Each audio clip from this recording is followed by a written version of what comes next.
가정에서, 세상으로 펼쳐지는 은혜 이런 제목으로, 세상에서 펼쳐지는 은혜라는 제목으로 베드로전서 3장 8절에서 12절 말씀 우리 함께, 살펴보겠습니다.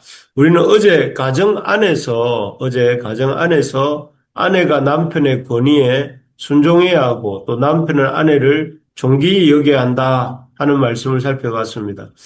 여기서 아내가 남편의 권위에 순종해야 하는 이유가 있다고 말씀드렸는데, 그것은, 권위를 세우신, 남편이 이게 순종하기 하는 이유도 있지만, 그것보다 더 근본적으로는, 그렇게 남편의 권위를 존중하는 것이, 그 권위를 세우신 하나님의, 그 권위에 순종하는 것이고, 또 한 영혼을, 이렇게 구원하는 일이며, 더 나아가서 1세기 로마 사회 속에서 믿음을 가지고 있는 사람이 살아남는 실제적인 지혜가 된다 하는 말씀을 드렸습니다.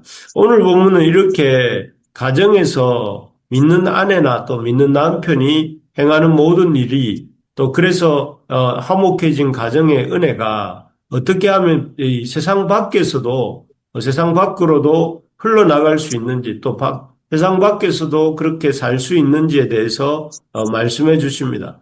가정에서 하나님이 세우신 권위를 존중하고 또 그래서 그 하나님이 그 세우신 권위에 로서 남편의 권위를 존중해주고 동시에 허락해 주신 하나님이 허락해 주신 동력자인 아내를 귀히 여기는 그런 태도가 아내를 또 남편을 존중하고 아내를 귀히 여기는 그런 가정에서 시작된 은혜가 어떻게 하면 교회와 세상에서도 구체적으로 이렇게 실천될 수 있는지에 대한 말씀이 오늘 말씀입니다.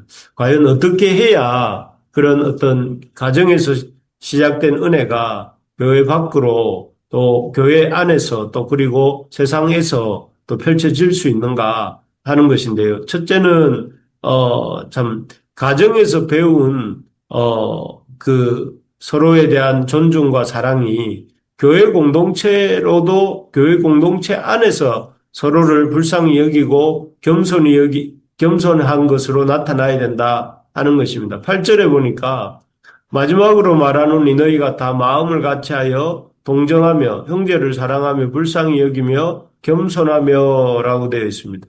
여기에서 보니까 그런 가정에서 이루어진 그런 공경과 이 사랑이 교회에서도 마음을 같이하고 동정하고 형제를 사랑함으로 표현되어야 된다 하는 것을 보게 됩니다. 그래서 참 이 교회에서 또 세상에서 만나는 사람들, 특히 형제들을 교회 안에 형제들을 사랑하고 불쌍히 여기며 겸손하게 대하라 하는 말씀으로 이렇게 적혀 있는데요.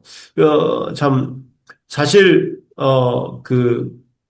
자기 가정에서 잘하는 것도 쉬운 일이 아니긴 하지만, 그러나 그렇다고 해서 가정에서만, 그런 어떤 서로를 사랑하고 공경하는 것이 아니라 그것이 비록 사회가 가정과 다르고 교회가 가정과 좀 다르다 할지라도 교회에서 만나는 형제를 사랑하고 동정하고 사랑하고 불쌍히 여기고 그렇게 해야 된다 하는 것입니다. 그래서 자기에게 잘해주는 가족만 사랑하고 불쌍히 여기는 것이 아니라 모든 사람을 특별히 형제를 사랑하고 불쌍히 여기고 겸손히 대하는 그런 것이 참 첫걸음이 됩니다. 그래서 세상 속에서 우리가 세상에서 믿음의 사랑을 실천하기에 앞서 우리가 교회 안에 내가 몸담고 있는 이 교회 안에서 참 내가 형제에 대해서 관심을 가지고 형제를 사랑하고 또 불쌍히 여기고 또 이렇게 이 동정하고 마음을 같이 하려고 하는 연습을 또 이렇게 실천을 해야 된다 하는 것입니다. 그래서 우리 교회 안에 또 이렇게 교회에 있는 우리 믿음의 형제들 가운데 참 내가 관심을 가지고 또 돌아봐야 될 사람이 누구인지 또 교회 안에 내가 참 하나님 앞에서 이렇게 이 참 마음을 같이 해야 될 사람이 누구인지 이렇게 돌아보는 그런 시간들을 가질 수 있기를 바랍니다. 그래서 급하게 교회에 왔다가 또 이렇게 가는 데서 그치지 아니하고 교회 안에 있는 형제들을 향하여 관심을 가지고 또 교회 안에 있는 형제들을 돌아보는 우리 모두가 되기를 주님의 이름으로 축복합니다. 그리고 또 둘째로 이런 믿는 가정에 임한 하나님의 은혜를 교회 안에서 펼칠 뿐만 아니라 그것을 사회로도 확장해 나가야 되는데 어떻게 해야 되는가? 그것이 이제 9절부터 이어집니다. 9절에 보면 이렇게 되어 있습니다. 악을 악으로 욕을 욕으로 갚지 말고 도리어 복을 빌라 이를 위하여 너희가 부르심을 받았으니 이는 복을 이어받게 하려 하심이라. 이렇게 되어 있습니다. 우리가 은혜를 받은 사람이라면 그 은혜를 받은 자로서 교회나 방금 말씀드린 교회나 그 교회에서뿐만 아니라 또 사회에서 또 이렇게 그 은혜를 이렇게 표출을 해야 되는데 그 방식이 어떤 방식이냐면 악을 악으로 욕을 욕으로 갚지 않는 것이다 하는 것입니다. 그래서 세상에서나 또 교회나 세상에서 우리가 살아갈 때에 억울한 일을 당할 수 있고 또 그럴 때 이제 세상의 방식대로 한다면 똑같이 욕하고 욕을 욕으로 갚고 또 악을 악으로 갚는 것이 우리가 이렇게 그 우리의 마음을 표출하는 방식, 세상이 사람의 마음을 표출하는 방식이고 우리도 그런데 참 그런 모습들을 우리가 보고 삽니다.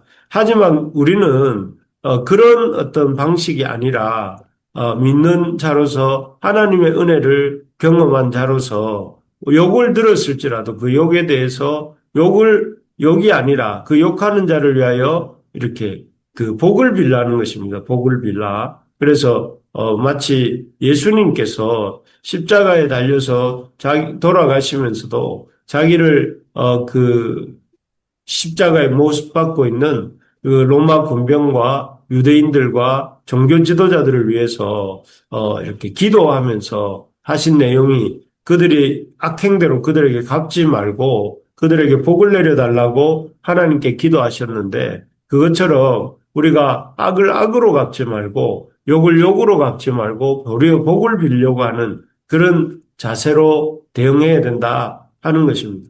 그렇게 할 때 사람들이 어떻게 느끼겠습니까?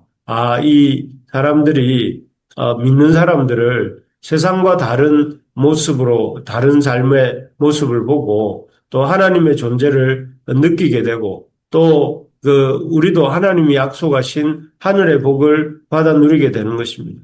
그래서 교회와 세상 속에서 살면서 사람들을 대할 때 하나님 안 믿는 사람들이 하듯이 상대가 욕을 하면 또 욕하고 또 상대가 악을 행하면 나도 악을 행하는 그런 사람이 우리가 되지 않도록 우리가 그들이 악을 행하고 욕을 행할지라도 그들에게 복을 빌어줄 수 있는 우리가 될 수 있기를 바랍니다. 그것이 하나님이 이렇게 우리 하나님과의 관계에서 또 우리 가정에서 펼쳐지는 은혜가 세상 속에서 하나님의 그 은혜가 펼쳐지게 하는 방식이다 하는 것입니다. 그래서 오늘 하루 또 이번 한 주간 또 우리의 일생 사는 동안 만나는 사람들마다 그들의 혹시 악과 그런 욕함이 있다 할지라도 그들에게 복을 빌어주는 우리의 삶이 될 수 있기를 소망합니다. 그래서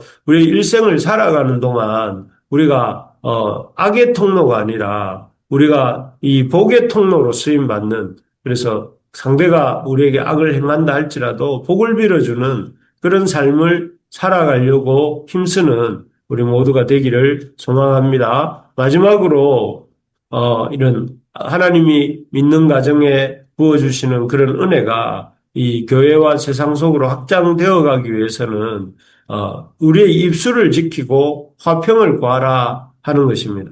여기 10절에서 12절까지를 한번 보면 이런 말씀이 있습니다. 그러므로 생명을 사랑하고 좋은 날 보기를 원하는 자는 혀를 금하여 악한 말을 그치며 그 입술로 거짓을 말하지 말고 악에서 떠나 선을 행하고 화평을 구하며 그것을 따르라. 주의 눈은 의인을 향하시고 그의 귀는 의인의 간구에 기울이시되 주의 얼굴은 악행하는 자들을 대하시느니라 하였느니라. 이렇게 되어 있습니다.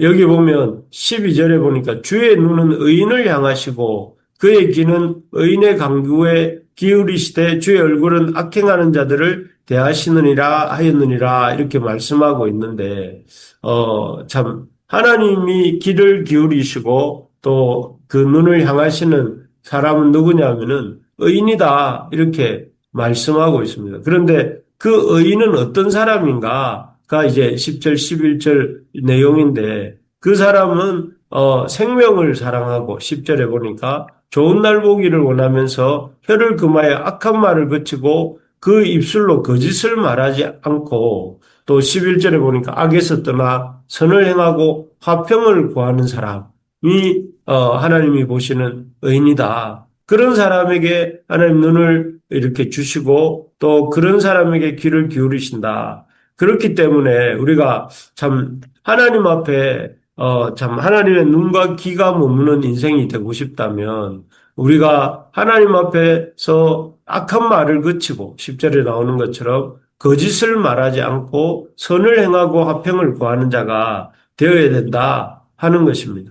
그렇습니다. 우리의 기도가 참 응답되기를 원하고 또 하나님이 우리의 기도를 주목하기를 원하신다면 우리가 해야 될 일들이 하나님 앞에 악한 말을 그치고 선을 행하고 화평을 구하는 삶을 살아야 됩니다. 그래서 참 우리가 어디를 가든지 우리를 인해서 어떤 분열이 아니라 화평이 이루어지도록 또 우리가 가는 곳에서 어떤 하는 말들이 악한 말이 아니라 축복의 말을 이렇게 넘쳐나게 하는 그런 우리의 삶이 되어야 된다 하는 것입니다. 그래서 참 우리가 받은 은혜를 너무 은혜에 대해서 우리가 잘 붙잡아야 되겠습니다. 그러나 거기에서 머물 뿐 아니라 그 은혜가 우리의 삶 속에서 구체적으로 이렇게 펼쳐질 수 있도록 할 때에 그것이 하나님이 주목하시고 또 하나님이 기뻐하시고 하나님이 응답하시는 그런 삶이 된다 하는 것입니다. 말씀을 정리하겠습니다. 우리의 은혜가 우리가 하나님께로 받은 은혜가 가정에서만 머물지 아니하고 세상으로도 펼쳐져 가기를 하나님이 원하시는데 그런 우리에게 임한 하나님의 은혜가 우리 가정에 임한 하나님의 은혜가 세상으로 펼쳐지기 위해서는 먼저는 교회 공동체 안에서 형제를 사랑하는 일로 나타나야 된다. 그래서 우리 교회가 내가 몸담고 있는 교회가 그저 이렇게 주일에 한 번 보고 흩어지는 그런 교회가 아니라 서로 사랑하고 서로 관심 갖는 교회가 되도록 해야 된다. 사랑하는 교회가 되어야 된다는 것과 또 더 나아가서 교회에서만 그런 것이 아니라 세상 안에서도 우리가 참 악으로 갚는 것이 아니라 악에 대하여 오히려 복을 빌어주는 그런 삶을 살고 무엇보다 화평을 구하는 하나님이 주시는 그 선을 따라서 화평을 구하는 자가 되어야 된다 하는 말씀을 우리가 기억하면서 오늘 하루 좀 무더위가 계속되겠지만 그 속에서도 우리 주변 이웃들을 축복하고 또 이렇게 그들에게 선을 행하는 우리 모두가 되기를 주의 이름으로 축복합니다. 아멘. 아멘. 아멘.